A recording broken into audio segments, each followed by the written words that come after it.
Hey, what's up guys? Thanks for stopping by the channel. So in today's video, we're checking out a timepiece that I don't often feature, and that is a dress watch. And moreover, this is actually my first Baume Mercier timepiece, which is actually a watch that I think checks off a lot of boxes if you're looking for a really well-made dress watch. And it's from a brand that I do think is kind of underrated. If you're not familiar, Baume Mercier is a Swiss-made maison.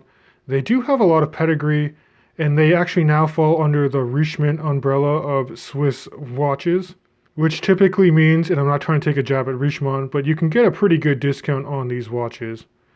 Pricing on this specific Baumatic with their 5-day power reserve chronometer grade movement, I've seen fluctuate between $3,500 to $4,000 US, but don't be afraid to ask for discounts on Baume Mercier. If you buy this watch right, it's a lot of watch for the money. Okay, so let me run the numbers on this guy and then we'll go through the spec sheets on why I think this is a really cool watch. So it's a contemporary dress watch coming in with a total case diameter of 40 millimeters. And then if I flip the watch over to the side here, the lug to lug between my thumbs right here is 46 millimeters. Total case height I measure at 10.9 millimeters. That's to the bottom of the sapphire display case back and to the top of a slightly domed sapphire crystal, which does carry anti-reflective treatment on it, and it's executed very well, although because this watch is slightly domed, you can still pick up some reflections. Now I should also mention that the lug opening here for the supplied leather strap is an even 20 millimeters, but you can also pick up this watch with a bracelet option, which I also have with me. So here's the OEM bracelet that accompanies the Baume Mercier Baumatic. It doesn't really do a lot for me. You can actually see it's done all in high polish pretty much, although there is some differential finishing down the center links. It is 20 millimeters and a nice curve with curved spring bars and a quick release mechanism, so at least it's quick to swap out. You can also see that there is a butterfly clasp to open it up. And this is nicely machined out steel with Baume Mercier printed here as well as stainless steel. I just don't really like butterfly deployments. There's no micro adjustment at the level of a clasp. So if you want to get a good fit, you really just have to size out individual links. And you can actually see that the individual links are fitted with slot screws, which is kind of nice. They're very quick and easy to size if you need to go that way. I'm not saying this bracelet isn't well constructed. It's really just not my cup of tea and I don't find it that comfortable. I do think that this particular timepiece is a strap monster, which is a good thing. So if you choose to go with the strap, this is actually a nice alligator strap. You can see it's very lightly bolstered in the center. There's some stitching along the sides, some nice high contrast blue stitch when you get to the pin buckle. The pin buckle is signed with the Baume Mercier logo, and if you flip it over, you can see that the Baume Mercier strap is made in France. It does have a curved spring bar with a quick release mechanism on it, which is similar to what's done on the bracelet. And I do need to mention that the way that the lugs integrate into the head of the watch, you will need curved spring bars for straps if you want to make sure there's enough clearance there. Alright, so let's take a closer look at the dial, which I think that Baume Mercier did a very nice job in executing. You can see the color is kind of blue, but it's more of a fume blue dial or a gradient dial that starts off very light towards the center, and then as you get towards the very periphery, the running minute track, it almost becomes black, and it's fairly dynamic, so depending on the lighting conditions, it'll either look very blue, like a blue sun ray effect, or it'll look almost black. Now you can see all of the hour markers are applied, and they're kind of like very nicely polished batons with a double baton at the 12 o'clock for orientation. The handset are more like alpha styled hands that are very well polished. And I like the very long needle seconds hand that does go all the way to the periphery of a dial, so you can easily tell the time because it almost reaches out to touch the running minute track. There is a nicely framed and cut out date aperture at the 3 o'clock position, and the date disc is done in black with very high contrast white printing for the day of the month. You can see under the 12 o'clock position is the writing Baume Mercier Genève, and then closer to 6 o'clock is Baumatic, and then 5 days, and then chronometer written here as well.